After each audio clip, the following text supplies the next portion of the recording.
Hello everyone, and thanks very much for attending the press conference. I'm Mark Serwotka, the General Secretary of PCS. I'm joined by Fran Heathcote, the National President. I've just come from our National Executive Committee, which is in full session in this building. And what we want to talk about today is the crisis facing the government's own employees, the civil servants that we represent. Now, 100,000 of our members have voted in an unprecedentedly high vote, 86% in favour of strike action across 124 different government departments and public sector employers. We represent people who work in job centres, in tax offices, in the Department of Transport, Culture, in museums and galleries, the people who kept much of the country ticking over during the pandemic, the people who delivered the furlough, 3 million claims to universal credit, kept our justice system running. And yet we also represent in the government's own workforce some of the lowest paid workers in Britain. Currently 40,000 civil servants are using food banks. 45,000 civil servants are claiming in-work benefits because they are paid so little that they claim benefits to supplement their wages. We've had 10 consecutive years of pay rises less than the rate of inflation. And this year the government has given people 2%. Yes, you heard that right, 2%. Not the 5% they tout in around that the public sector is being offered, not the 6.7%, the average increase in the private sector, 2%, while inflation runs at 11.1%, and actually for most of our members is probably nearer 16% because of the poverty that they are living in. The government's also threatening to slash tens of thousands of jobs in the civil service when we're desperate for more resources. They are also threatening to cut people's redundancy terms at the point in which they are threatening mass job loss by a staggering 33% of people's contractual right to redundancy pay. In addition, they're robbing all civil servants of their pensions by forcing them to pay 2% a month more each month than the independent pension valuators say they should. So this is a crisis. We have tried for months to negotiate with the government and have been ignored. We keep being told the government has an open door, but there's no point the door being opened if there's nothing behind that door. No money's been made available, no money's been put on the table, no assurances have been given to the hard-pressed people that we represent. Therefore, we have now sadly had to embark on calling industrial action that is going to have a major effect for people who use our public services, because we, like nurses and teachers and paramedics and other people in the public sector, have no option other than to take industrial action because our members currently are skipping meals, not being able to put the heating on at home because of the poverty they're living in. So as you're probably already aware, we have already announced a series of industrial action that will start next week. It's part of a targeted and sustained programme of industrial action that is designed to escalate each week unless the government is prepared to put money on the table now to deal with the poverty of its own workforce. So next week industrial action starts. Members will be on strike in the Rural Payments Agency, dealing with calls from farmers and those accessing payments in the agricultural sector. Members will be on strike who do driving tests in the Driving and Vehicle Standards Agency for 1 month, rolling around the country at a time when there are already 500,000 people waiting for driving tests.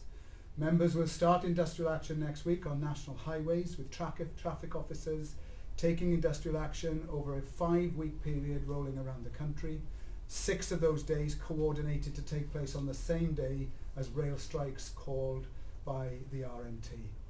We have also announced 2-week strikes in DWP offices in Liverpool and in Doncaster because members there face redundancy because the government is closing their offices at a time where we need more people in the communities dealing with the most vulnerable. And I can confirm today that our National Executive Committee has also agreed to serve notice on the Home Office for the following industrial action that will take place over the Christmas period. All PCS members working as operational officers in the Border Force will be called out on strike on December's 23rd, 24th, 25th and 26th, and December 28th, 29th, 30th and 31st. And they will be called out on strike at Birmingham Airport, Cardiff Airport, Gatwick Airport, Glasgow Airport, Heathrow Airport Terminals 2, 3, 4 and 5, Manchester Airport and the Port of Newhaven. Now those Border Force officers whose primary duties will be to do passport checks for people arriving in the country, where the union has very high levels of density, will take action entirely over that period. As I said at the beginning, as I've finished with, however, the action that we've called at the moment will have severe effects on people using our roads, needing driving tests, accessing rural payments, or indeed entering the country over that Christmas period. But this is the first round of action that is designed to be escalated.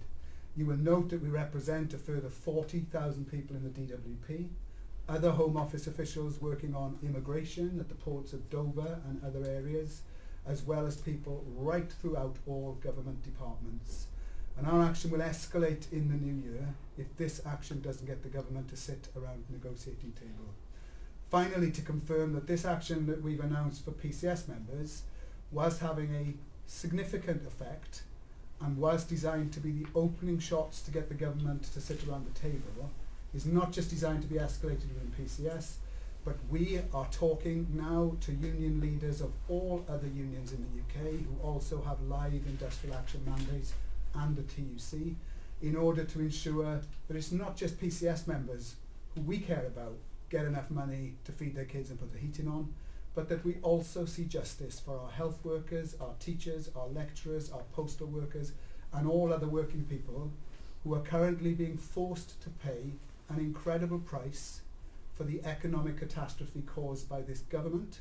And once again, we're seeing the people who can afford it least being asked to pay the price for the folly of those who have the most. That cannot be right, and our action is designed to get the government to see sense and give our members money to stop them using food banks, which is the least they deserve. Thank you. Okay, thank you very much. Has anybody got any questions for Mark? Charles Hyman from the Daily Telegraph. Could you give me some idea of how many members you represent in the Border Force as a total and as a proportion of the total, and what sort of impact you think that will have? Certainly we represent 15,000 members in Home Office. The areas that we've called out on strike, that's the Border Force operational staff at the airports. We have 75% union density, and I can confirm in all the areas that I've mentioned we've called out on strike, we have had thousands of extra people seeking to join the union because the union is now organising effective action. So we believe the high levels of union membership will see the action being very effective.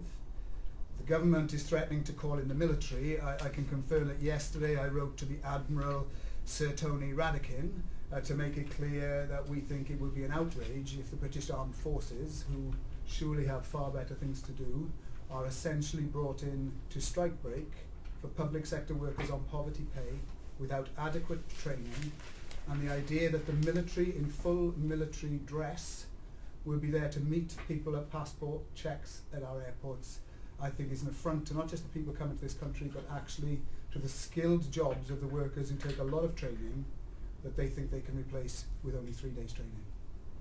When you say 70% intensity, what does that mean exactly? Sorry. It means 75% of all the workers in the areas covered are in our union. Thanks, Charles. Any other questions? Can I just ask a quick question? Why target Christmas? People in this country have had a really hard time over the last couple of years. People have not been able to go away. People who could well resemble the people in your union, who've been looking forward to their Christmases. This is going to be really tough on them. What do you say to them if you disrupt their Christmas travel plans? Well, my first primary responsibility is to the people I deal with, often in tears, who are sending their kids to school without feeding them, who are not putting the heating on, who are claiming benefits and using food banks. They work for the government and yet they're on poverty wages. Those people will lose pay when they go on strike. They do it as a last resort, and the job of their union is to ensure that the action that we call is noticed. It's no good people taking industrial action at a time when no one notices. The purpose is to get the government to realise they can't do without the people that they take for granted. And whilst it would be a nice notion to call any industrial action in the public sector which didn't inconvenience people, of course the point would be of not calling any strikes. So we've called the action to have the maximum impact. We apologise for any inconvenience, but I want to be clear, whether it's your driving test, whether you're on a motorway, or you want to get back through the airport, your anger should be directed at Richie Sunak, Jeremy Hunt, and the Tory government who crashed our economy, making all those people worse off on an ideological binge that we're now being asked to pay the price for. That can't be right, and that's why we're taking the action that we're taking. There's no sign of the government giving ground. You're already coordinating with other unions. Is this inevitably going to lead to a general strike in the new year? Well, there's no such thing as a general strike now. As you know, the laws make it clear that no union can go on strike without going through incredibly difficult hurdles. What I think we will see is generalised strike action of those unions who have ballots. You'll see I mentioned that our traffic officers, we are calling 6 of the days action there on the same days as his train strikes, and that's not a coincidence. That's happened because we've talked to our colleagues in the RMT because we wanted to have the most impact. So my view would be, I would be surprised if the 500,000 teachers who are currently balloting, the paramedics, the civil servants, the postal workers, whoever it is, if no employer is putting reasonable proposals on the table, and if in our case the employer is the government, it would be surprising, I think, if you didn't see those unions cooperate more and more. Does that mean everybody who is employed by the government essentially staying at home at some point? Well, it means that every union who's got a live strike mandate, I'm sure, will talk to each other about maximising their impact. And we last saw that in this country in 2011, when 2 million workers went on strike the same day over public sector pensions. We'll see whether that happens, but my own view is that if you all have a grievance with the same employer, the government, it makes most sense if you all take action together to maximise the effect that you have. I would very much welcome if we saw developments in the coming weeks to include days of action of everybody being out on strike together. It's something that you say, obviously it's a last resort for your workers. You know, what do you want to see from the government to try and end the strikes, stop the strikes from happening? What do you want to see from them? So we've been clear to the government. I do want to say this. I keep hearing every day on the telly the government say our door's open. I mean, it's a really strange door because you open it, there's nothing there. What the government then tell us, it's none of this is affordable, and they keep quoting ridiculous figures about what everything will cost. We've said to the government something very simple. To get in the room, they need to just say there is money now. They cannot expect civil servants who are given 2% when inflation is 11 and they know that they're using food banks to just accept it. So if the government was to say now, we will put money on the table, I can confirm here that our executive would immediately want to get into talks to them about how much that was and how that was distributed. But I have met the minister last week. I have written to, as it turns out, quite a few prime ministers in the last 6 months. There have been a lot of them, a lot of chancellors. And I keep urging them to make money available, and so far, and I can confirm I spoke to the Cabinet Office yesterday, no money has been made available to settle a dispute, which is why I reiterate the point. If you're a traveller, or you have a driving test, or you are inconvenienced, you should take it up with the government, because they are the cause of this, and they are the ones who could solve it, and they could solve it immediately. Mark, can you just say roughly how many people will be on strike, and what kind of jobs specifically do they do at airports? So the strikes that we've announced over the Christmas period will involve 1,000 people, roughly 1,000 people at the airports I've mentioned, and their primary duties is to be the primary passport check. So these are the people who check the passports of arrivals, and obviously given our high level of union membership there, we would expect that will cause significant disruption and delays at the airport. The government's response is they say they're training the military, and I think our point there is you cannot train someone to do that job in a matter of days when actually it's quite a complex job. And our view is they should not be using taxpayers' money to draft the military, and they should be getting around the table and putting some money on the table to alleviate the poverty of its own workforce. And what's left to call next year? How many of the departments have you got left that you haven't called action for yet? So we've got 100,000 people covered by the ballot in 124 different employers. The strikes we've announced so far are just the Department for Transport, the Home Office, small part of the DWP and the Rural Payments Agency. So you can see from there every other part of government, potentially where we've won the ballot, could be coming on board. and it could be a lot more significant and disruptive than this early stage. And I just remind people we have very high levels of membership across the whole of the DWP, in the ports of Dover, for example, in the Immigration Service, as well as in the Department for Education, in Ofsted, DCMS, Department for Levelling Up, Department for Education. You know, nearly every government department, we either won the vote or where we narrowly didn't get across the threshold have already agreed to reballot in a further 6 areas early in January. So the dispute will escalate unless the government puts some money on the table. And I just want to finish by saying that is the right thing to do. Can you imagine working in the civil service for 20 years, you're paying out benefits, you're paying out or policing the minimum wage, you're working in the court system or in a prison, and 40,000 people use food banks and 45,000 people pay benefits. This is the government's own workforce, not the bowler-hatted Mandarin Sir Humphreys that they keep talking about. These are people in the towns, villages and cities of Britain who are poor, who are suffering and are skipping meals.